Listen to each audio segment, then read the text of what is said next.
It's been said that every quilt tells a story, and it's so true. But I also believe every quilter has a story to tell.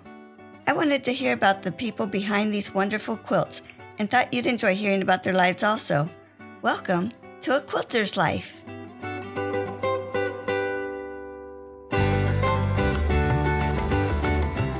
Carolina Moore is a professional blogger, craft and quilting book author, Notions inventor, and award-winning quilter living in sunny San Diego, California. It was fun to get to know her background and how quilting has become such a part of her interesting life.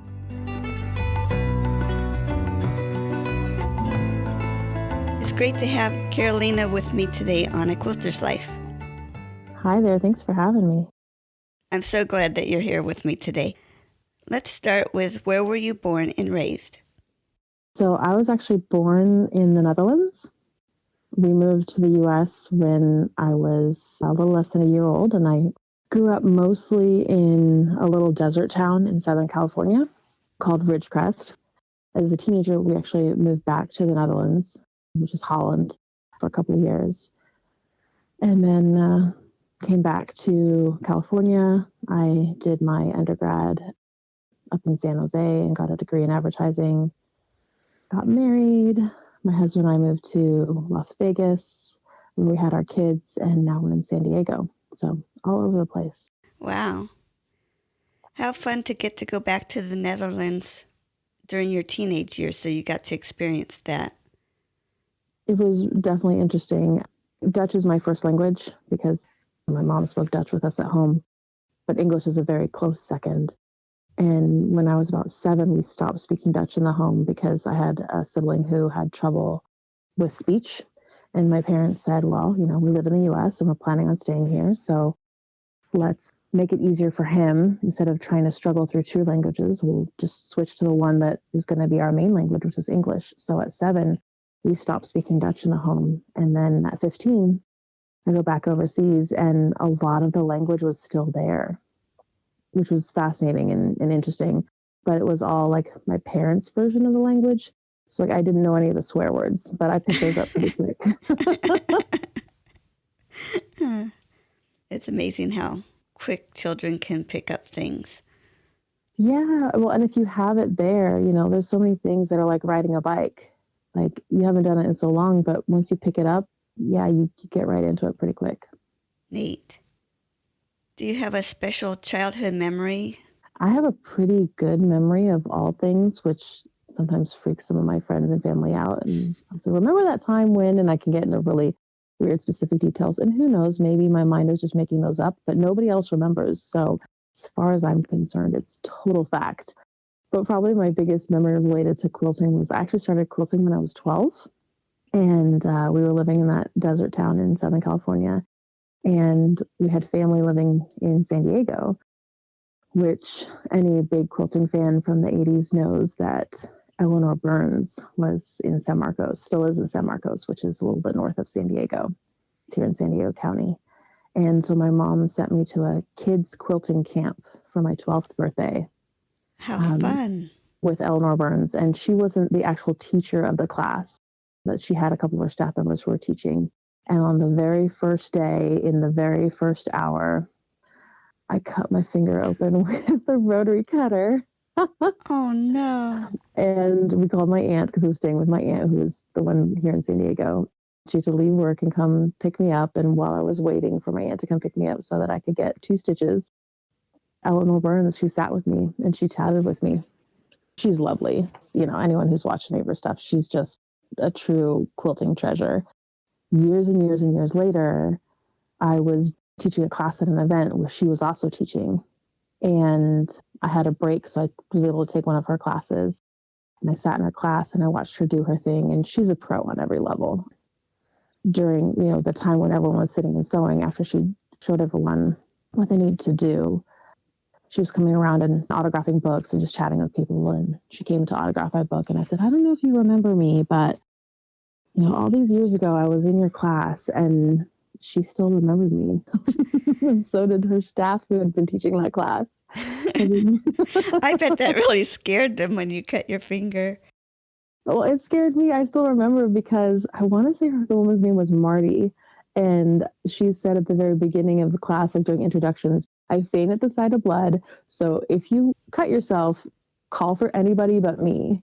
And I'm pretty bad with names. And so when I cut myself, Marty, she was very like effervescent, bubbly personality. And so I had remembered her name. And so the second I cut myself, I went, "Oh no, Marty." And then I went, "No, no, wait, anybody but Marty." Yeah, but I still have that scar and hope to never cut myself like that ever again. And so far, knock on wood, I've been okay. Wow. You work in the quilting craft area now. Did you have other employment before?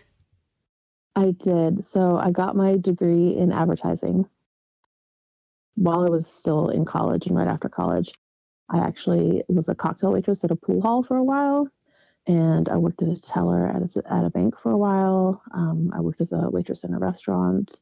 I was a lifeguard at a pool in college. So yeah, I mean, I had all the jobs that we all have as we are working our way into, being a real adult, whatever that is. But then when I got my degree, I worked at a newspaper and I sold newspaper advertising for a while. And then I had a couple other sales jobs. Then when we were living in Las Vegas, there was an economic downturn and marketing jobs are usually the first to go. And I was at home with my oldest and trying to figure out what my next career jump was going to be. And there was the newsletter from my local quilt shop sitting face down on the dining room table. And on the back was the help wanted ad for someone to run their marketing and special events. And I thought, my hobby and my business coming together to the perfect job. And I had that job for, I think it was about a little over 2 years before I got pregnant with my second son, and then stayed home with him and my oldest together. Yeah, I worked at a quilt shop for a couple of years, and that was fabulous. But now I design quilt patterns, and I've had a quilting blog for over 10 years now. I work with different brands, creating content and patterns and designs for them. And then I have a quilting notion that I invented as well. So all kinds of stuff in the quilting space. Neat. Besides quilting, what other crafts do you do or have you done? How long was your podcast again? That's a funny question. So I actually have a whole nother site called 30-Minute Crafts. It's 30minutecrafts.com. And I've done everything: paper quilling, jewelry making, polymer clay, scrapbooking, card making. Like, I'm visually going around my room thinking of like the different places where I have things stored. Yeah, you name it. I actually co-wrote a book on hot glue crafts called Hot Glue Hacks and Crafts that I wrote with my friend Angie Holden. That's available on Amazon and Barnes and Noble and other bookstores. So yeah, I have a whole other personality that does non-fiber crafts. The only crafts that I really kind of stay away from is yarn, because I'm not a knitter or a crocheter, but like cross stitch, embroidery. I've done a little bit of weaving, miniature making. I could just go on and on. Yeah, I love being creative. Yeah. Well, you're so busy with your crafts. Do you have any other hobbies? So right now we're in COVID pandemic and doing a lot of staying home. So we don't get to do as much fun stuff out in the world. But during the summer, I love going to the pool with my kids. I grew up swimming and I was a lifeguard in college. So I love being in the water and swimming. We now living in San Diego, we get to go to the beach. And I love hanging out at the beach, building sandcastles, burying my kids in the sand, and then digging them back up again. We'll do a little bit of hiking, not as much lately. We love camping and being out on the water. When my husband and I were dating, we had jet skis and we'd go out on the lake and go jet skiing on the lake. Yeah, all those things. Fun. Tell me about who introduced you to quilting. So it was really my mom that introduced me to quilting. My mom is a garment sewer. Growing up, she sewed a lot of her own garments. And then when I was growing up, she actually sewed quite a bit for my brothers and I. I mean, obviously Halloween costumes, but even things like swimsuits, and she and I made my prom dress together. So my mom is a big garment sewer. And when we first moved to the US, we actually lived in Boston. And my dad was at work and my mom was home with two kids. And my dad said, you got to go out and make some friends and meet some people and do something other than just hang out with two children all day. So he encouraged her to go find something to do. And she found a quilt shop in Boston and she made a sampler quilt, which still hangs in my parents' living room. It was actually supposed to be four quilted pillows, each with a different technique. There's one that's applique and one that's trapunto, and I don't remember all four off the top of my head, but there were four different pillow techniques. And my mom was like, I don't need pillows. So she turned it to this really pretty wall hanging. So she caught the quilting bug, and I'm not as good of a rule follower when it comes to garment sewing. For some reason, I can hang with the quilting rules, but garment sewing was just like, what? I need to make a muslin first, and then I get to make the real thing? No, I want to go straight to the real thing. There's a grain to fabric. I don't want to do fabric grain. It looks pretty this way.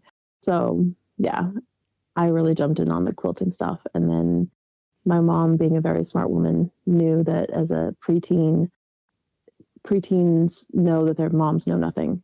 And so I was not as teachable by my mom. And that's why she sent me off to quilt camp, where I really got to dive in and make my first big quilt. And the rest is history. Neat. Describe your favorite quilt pattern or a quilt you have made. So my favorite quilt is always the next one, which is, you're working on, my least favorite quilt is always the one I'm working on right now, because it's keeping me from this great idea, which is the next one.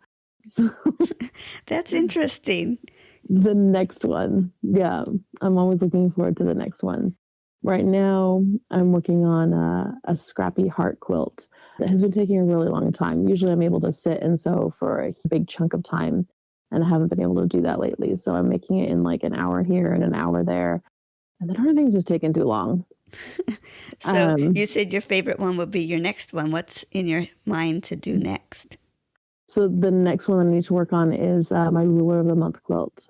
Every month I do what's called the Ruler of the Month. So I do a video on a different quilting ruler, and I show you how the ruler works. And I try to pick rulers that are in the $20 or less price range, because, we're quilters and we all never meet a ruler that we didn't immediately need.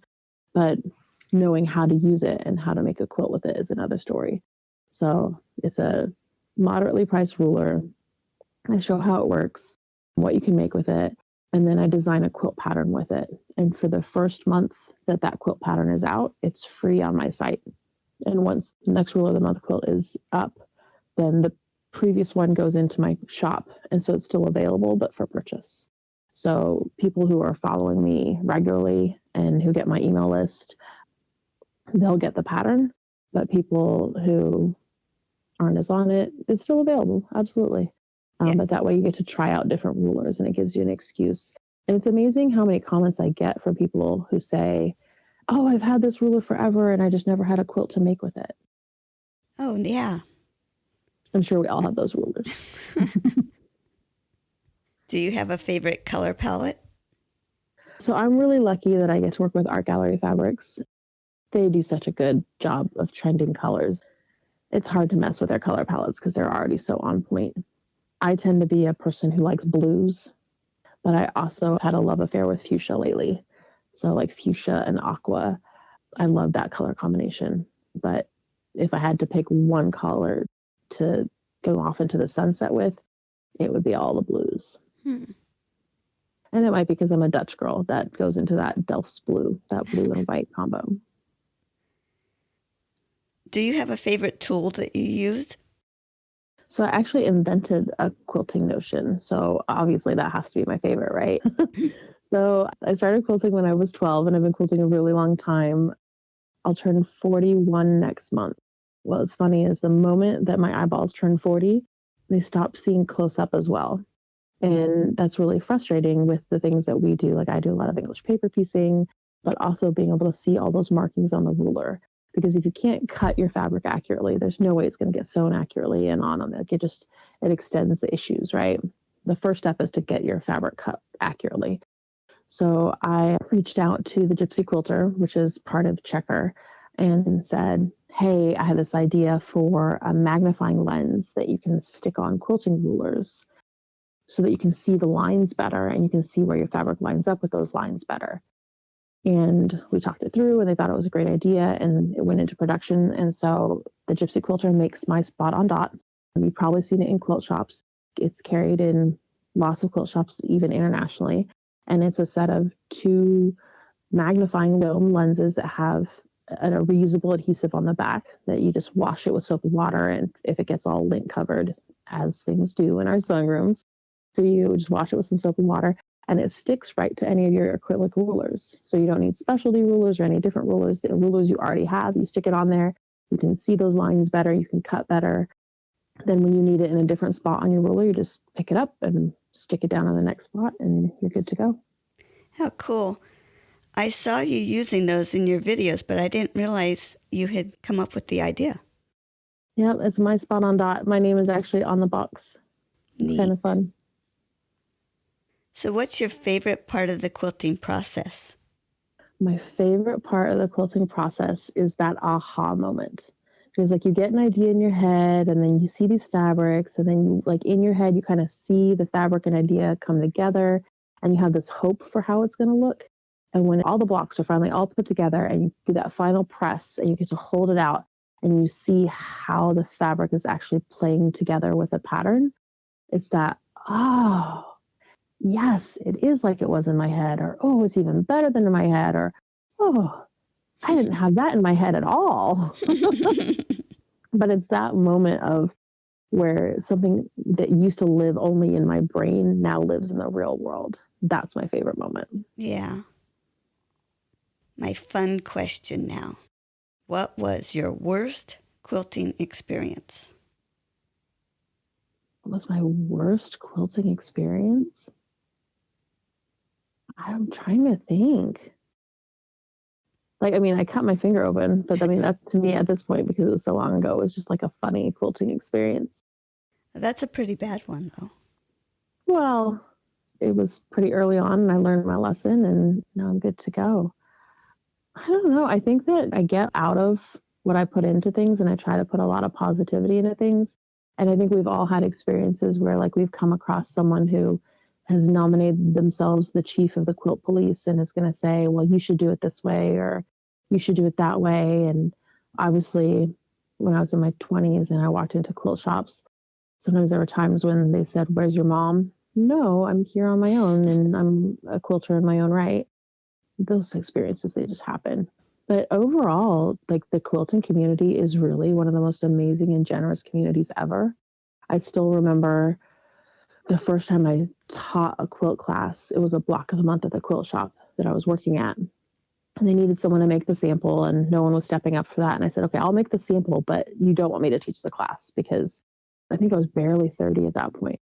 Standing up in front of a room of a bunch of women who were twice my age or more and trying to tell them that I know best is going to feel really awkward to me. So I made the sample with the agreement that I wasn't going to teach the class. And then when it came time for the class, they said, well, you know, you're the one who really knows the quilt inside out and backwards and forwards because you made the sample. We really want you to teach this class. And I was so nervous. And I remember like I planned ahead and at the beginning of the class, gave all my bona fides if I've been quilting since I was 12 and try to give my history of experience in quilting to try to legitimize myself at the front of that room. But I don't really think that I needed to do all that. It was just the most amazing community and they really embraced me and made that first teaching experience so warm. And I looked forward to being with them every month. And they asked questions that I wasn't always prepared for, which is fine. I remember the question that caught me the most off guard was, how long does this block take to make? This is the block of the month. You know, you want your block done by the next month, and most people wait till the last minute. So it's kind of like a how. And I was like, oh, you know, I didn't look at the clock, but while I had been making the block, this was pre-Netflix. I was watching DVDs of Gilmore Girls because I had them on DVD, and I said, well, it took me 2.5 episodes of Gilmore Girls. And the whole room started laughing. And not that they were laughing at me, but they were laughing because that was a time frame that made sense to them. Yeah. Like they were expecting me to say, it takes so many hours, but I didn't have that. But I did have this, like, well, we all watch something while we're sewing. So it takes 2.5 episodes of whatever program you're watching. And in my case, it's Gilmore Girls. And so that became like the thing when I taught these block of the months every month. I would say, and this block will take you 3 episodes of The West Wing, or it'll take you an episode and a half of Grey's Anatomy, or whatever show I was watching at the time. And it was just another layer of connection. We have our own language as quilters, and that was just part of that language that I stumbled upon. That would have been fun to be in that class. I hope so. I try to make it fun. I mean, I always have a good time, so I'm hoping that everyone else does. Tell me why you make quilts. Is there one reason to make quilts? I don't know. I make quilts because for me, it's if I have this thing in my head and I want to put it into fabric. And I love fabric. Even if you make a quilt that none of the points match and none of the colors ended up coming together the way you thought they would, and the pattern, like you put the blocks in the wrong places and mix them up, you can't even tell what the pattern is anymore. It's still a quilt and it'll still keep people warm. So the fact that you really can't mess up making a quilt, that's so freeing. No matter what, at the end, you'll have a quilt. It might be ugly. You might put it on the bottom of the stack of quilts on the bed, but it still will have a purpose and a home. And I love that I'm making something that is literally keeping people warm, and it is a physical manifestation of love. When I gift someone a quilt, like there's blood, sweat, and tears in it, but there's also so much love in it, and that they get to feel that hug from me for as long as that quilt, makes it through the wash. It's just, there's nothing else like that. Who do you make your quilts for? A lot of them I make just to make. Like I have an idea in my head and it wants to come out. But often during the process of making a quilt, the quilt will tell me who it's going to. If it has a purpose, if it has a place it needs to go, I'll know it during the making of the quilt. And I'm not like a big woo-woo person. I have plenty of friends who are, and I'll cheer them on as they woo-woo. But I'll be making a quilt and I'll be like, this is Christy. This is going to be Christy's quilt. And when I finish it, which sometimes takes a while, so I don't always let them know, because otherwise they're waiting impatiently for a quilt that I'm not ready to finish yet. They'll get a quilt suddenly in the mail that they didn't know. Sometimes quilts don't have a place that they need to go, and like I'll post them online, and I'll have a family member who will say, oh, that quilt is amazing. And it will just get popped in the mail and sent to them. And sometimes they'll say, oh, wow, that quilt's amazing. And I'll say, thank you, it's mine. Because I definitely make quilts for myself as well. They're my extra children. Describe your sewing area for me. So I live in 1,200 square feet in San Diego. I live in a 1953 bungalow house. So you built in the 1950s in a housing tract area. So there's 4 of us who live here, my husband, myself, and my 2 boys. And so it's not a huge space. Before, when we lived in Las Vegas, lots more space. But in San Diego, you don't get quite as many square feet for your dollars. So pre-pandemic, my sewing room was the room near the front of the house, really well lit, nice big closet. But I was outgrowing that space. Every time I wanted to film video, I would have to put the lights up. And then when I was done filming video, I'd have to take them down because I was tripping over them all the time. And I got this crazy idea to swap my sewing room and the master bedroom. So over spring break, we planned on doing this, and we actually did it a little sooner because we were all stuck at home anyway. So I swapped the 2. And so my sewing room is now at the back of the house. Still has good light, not quite as bright, but still has good light. And I'm able to keep my filming lights up to be able to do more video. So I was able to spread the space a little better. So it's nicer. But what's funny is that the table that I film my video at, underneath that, if you move the table and you pull back the carpet, there's a metal plate. And if you lift up that metal plate, there's actually a bomb shelter underneath where I sew. Wow. And it was built in the 1950s by the original owners of this house during the Cold War, when that was a true threat here in the US. So I get to quilt literally above a piece of history, which is kind of incredible. And then I do a lot of English paper piecing. So my English paper piecing I'll do on the sofa. I'll do it waiting, in the car for carpool back when I used to drop my kids off at school. I'll, do that at the dentist's office waiting for an appointment. So English paper piecing, that space is whatever space I'm in. Yeah. Can you share a tip with me? So a tip that I got years ago, I was learning to free motion quilt. I really, really, really wanted to learn to free motion quilt my own quilts. And it had been a goal of mine. And I was working at the quilt shop, and we had Sharon Schomburg come in, and she is an award-winning quilter. Like, she's won at Houston. Amazing, incredible quilts. And she was teaching a class on free motion quilting feathers. And this class was way over my head. Like, I had no business learning feathers. I couldn't do the most basic stipple for free motion quilting or loops or anything. I wasn't at a level of doing feathers, but she was going to be in town. It was the one time she was going to be in town. And I signed up and I took her class, and I learned so much. And I still have my samples from that class. My feathers were horrible. They were awful. But I learned techniques that when I got my foundations better, I already had those techniques in my arsenal to be able to apply my foundations to that. So don't think that a class is over your head. It might be over your head for now, but it's still going to be fun to learn that process. And you're really going to be able to see your development. But the tip that she had was, we were talking about, like, I had quilt tops, and most of us had quilt tops that I wanted to quilt a certain way. And they had just been sitting in my closet for years. I hadn't finished them. And she said a quilt might be sitting there unfinished, not because you're being lazy or you're ignoring it, but because your skills just aren't ready for it yet. And when your skills get to that point where you're ready to take on that quilt, then yeah, you can take it out of the closet.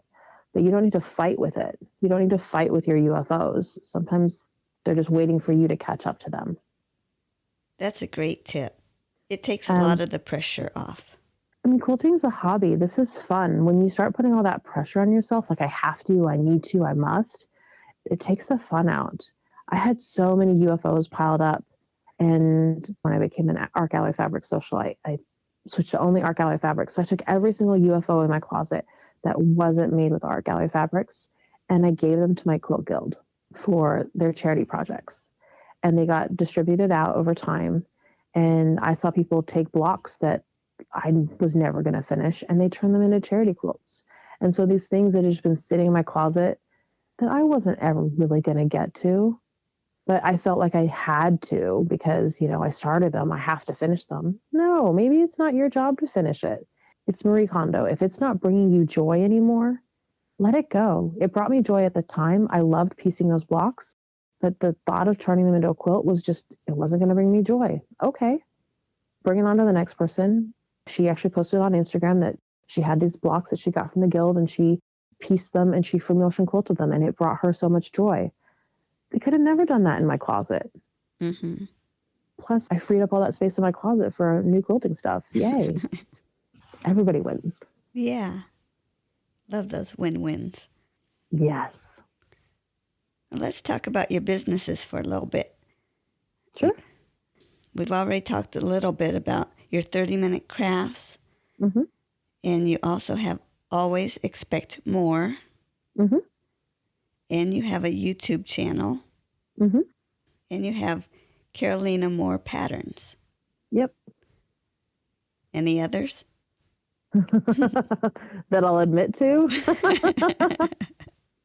I always have other projects that I'm working on, and we'll see where those go on stages of development. But yes, I have my own little corner of the internet. AlwaysExpectMore.com is my blog that I've had for over 10 years, and I have all kinds of quilting tutorials and free patterns and projects and whatnot on there. And then I have my YouTube channel, which Carolina Moore, you can find it. And I have almost 20,000 subscribers now on my YouTube channel, where I teach my rule of the month, but also different quilting techniques and patterns and projects, and talk about different quilting notions and just fun quilting stuff. And then I have my 30-minute craft site, which is just kind of a whole separate personality of mine. And then I'm on Instagram, and then I'm also trying out different social media. I just barely got on TikTok. So I'm starting to play with that format, and that's fun. And Obviously, I'm on Instagram. You can find me on Instagram as Craftmore, Craftmoore, Craftmore.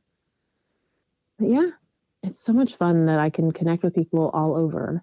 It's one of the things that I discovered as a stay-at-home mom is that I still wanted that connection with people. I love my kids and they're amazing and incredible, but getting to adult with other adults who have the same passions that I do, it's another layer, and I love that. Oh, and then I mispronounced my name on purpose. I don't call it CarolinaMoorePatterns.com. I call it CarolinaMoorePatterns.com because I know people are going to have to spell my first name. And that's my pattern site. And I have all kinds of different quilt patterns and project patterns, my nesting baskets and like the sawtooth, the zipper pouch, but also all kinds of quilt patterns and digital download quilt books that I have on there. And it's digital downloads, so you buy it and it's right in your inbox and you can start making. Mm-hmm. Describe for me how you went from having quilting as a hobby to a business. I'm going to sound really awful for a second. I never wanted to be a stay-at-home mom. I went to college and got my degree, and I loved working in advertising, and I loved working in marketing, and I loved that space. I was going to be a mom, and I was going to love my kids, but my life was not going to revolve around my children. I didn't want my children to be the reason I woke up in the morning and the last thing every night when I went to bed.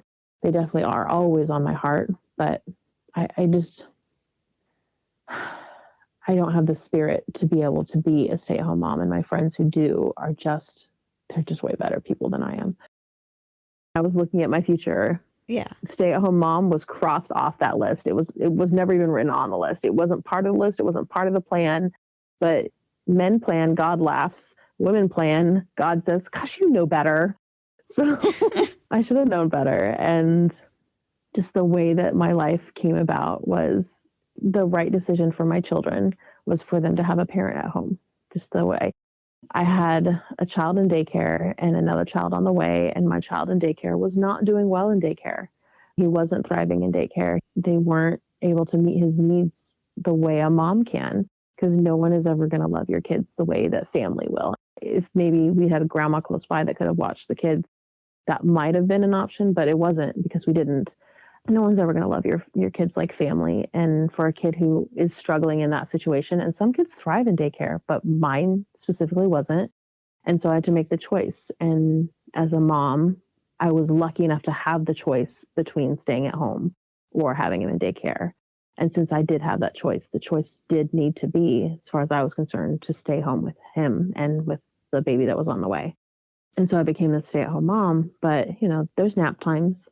And also I felt really like alone. We were living in Las Vegas. Most of my friends had been through work. I now wasn't working anymore. So they were all at work and I was at home and they didn't have kids. So my life had taken this left turn. And I found the internet and crafters on the internet. And I was like, oh, this is a thing. And I actually started with card making. My blog originally was like card making. And then I found people who sewed on the internet. And that was it. And so I was a blogger first, and my business was about making, you know, money through ad revenue and sponsored posts and affiliate revenue. And then as I grew into this, then I started pattern designing and then doing commercial pattern design and then, developing products. They say it takes 8 to 10 years to become an overnight success. And I've been doing this just over 10 years now. So I guess I'm an overnight success now. And that's that story, right? That's neat. As my kids get older, they will need me less. And so I'm creating this space for myself that as they need me less, I can be more in this space. But then also if something happens and it's mom, I need you right now, I can walk away. A quilt's not going to go bad. I can walk away from it for a week and go help them with whatever they need hands on. And then it's like, okay, mom, we're good. We don't need you right now. I can go right back to my quilt and I'm good. I don't know that there's any like true right way to parent. I know that there's probably a ton of wrong ways, and I've probably tried several of those. Don't we all? But I love my kids. Yeah. I love them 100% and fully, and they know that I love them. And I think that right there Makes me a successful parent. Oh, yeah. Do they play too many video games? Absolutely. Do they watch too much TV? Probably. But are they polite? Yes. Do they understand how to be in public? Yes. Do they do chores? Yes. So, it's a balance. Do they eat far too many chicken nuggets? Also, yes. Well, my next question is, how did you come up with your business name? But you have several. It started with Always Expect More, and my last name is Moore. And when I first started blogging, I started my blog on a blog spot, and it was expectmore.com. Then it was, oh, you need to have a custom URL. You need to buy your domain name. It's like, all right, but someone already owned expectmore.com. It's like, well, that's a bummer because that's, my blog spot. What am I going to do now? And there were lots of listings of blogs. Like, these are all the craft blogs out there. These are all the sewing blogs out there. These are all the mommy blogs out there. There are these lists of blogs. And 10 years ago, they were just like a phone book. They were alphabetical. And I had worked in advertising.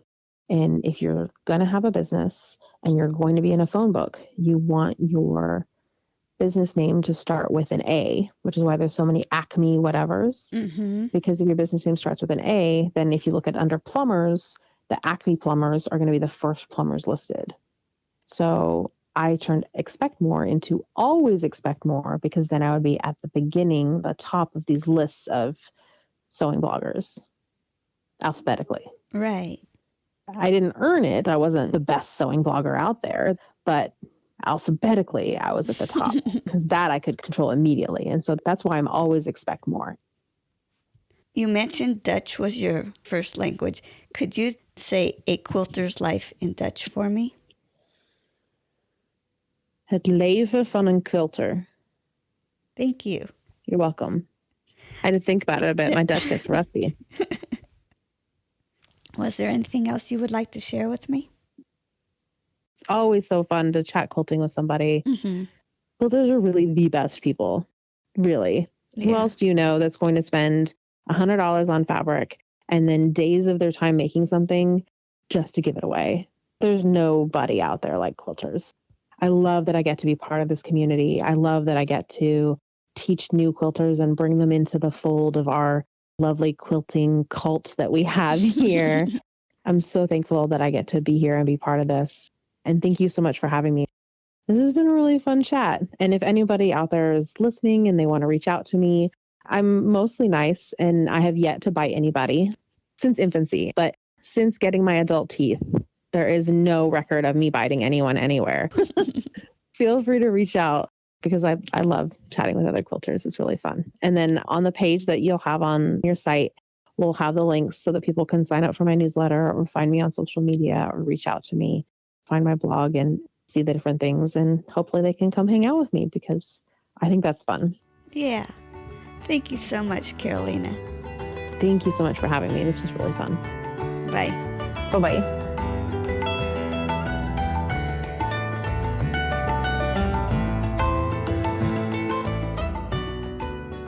I'm so glad you joined me for this episode of A Quilter's Life. You can find more stories on aquilterslife.com or subscribe on your favorite podcast player so each episode will be downloaded automatically. If you're enjoying this podcast, would you consider leaving a review as it helps others to find the show? Also, I want to hear about you and your wonderful quilts. Please contact me, Paula Chamberlain, through the website or a Quilter's Life Facebook group to set up an interview. And as always, thanks for listening.